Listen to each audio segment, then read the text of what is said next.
All right, let's jump right into this explainer. Today, we're diving into the art of godly correspondence, specifically looking at publishing and finalizing our letters.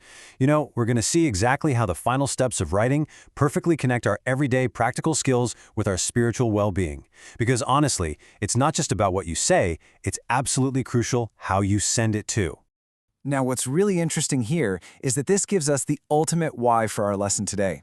1 Thessalonians 5:11 says, "Therefore, encourage one another and build each other up, just as in fact you are doing."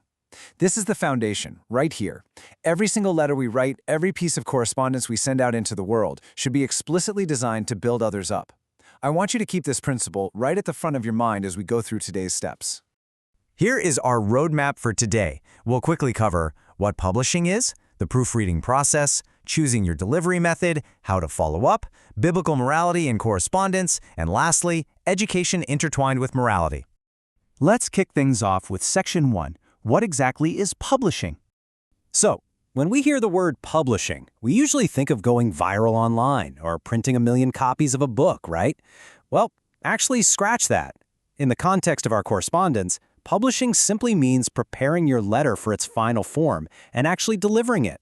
That could be mailing it with a stamp, handing it directly to someone in person, or just clicking send on an email. It's that definitive moment when your writing leaves your hands and makes its way to the intended audience.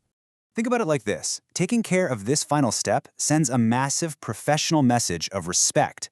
Letters that are neat, well-formatted, and completely free of errors prove that you respect your reader. But even more than that, it proves you respect your own words. Because if you don't take the time to make your writing presentable, why on earth should the reader take the time to read it? This is fundamentally about showing you care. So, the whole shebang basically boils down to 3 manageable, highly practical phases. First, you proofread and finalize. Second, you choose your delivery method. And third, you follow up. It really is that straightforward, but skipping even one of these steps can completely undermine the message you're trying to send. Moving right along to Section 2, the proofreading process. Let's put this into a real-world scenario. Picture this. You're writing a letter asking for a scholarship. The stakes are huge, right? Well, before you seal that envelope, you absolutely must use a checklist like this. You've got to check for typos. You need to ensure the address is exactly correct. Otherwise, it's literally going nowhere. And critically, make sure the letter is signed. A missing signature on a formal request can instantly invalidate the whole thing. Catching these tiny details before the letter leaves your hands is exactly what separates a successful piece of correspondence from a totally missed opportunity. Okay, Section 3. Choosing your delivery method.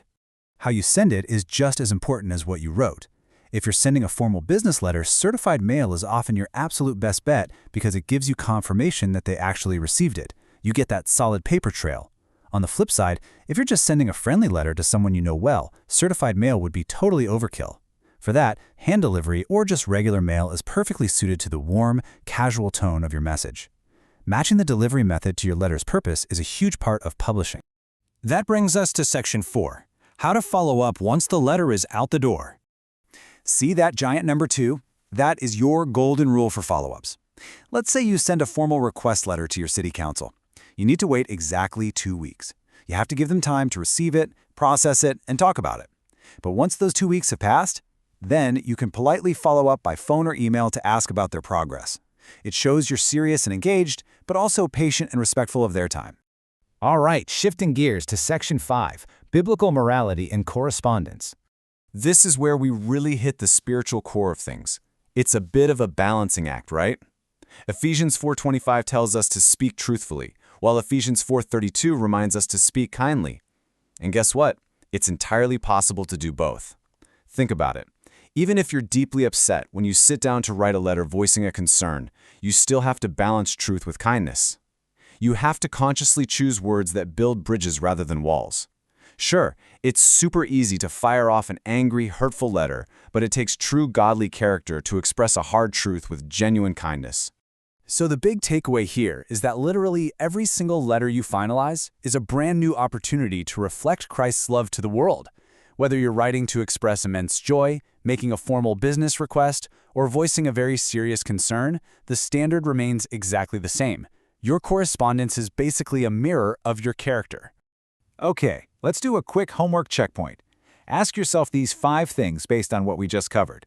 1. What does publishing actually mean for letters? 2. Why do we need to proofread? 3. When would you choose to hand-deliver a letter? 4. What's the big benefit of certified mail? And 5. How long should you wait before following up? If you can confidently answer these, you have officially mastered the mechanics of publishing. Awesome job!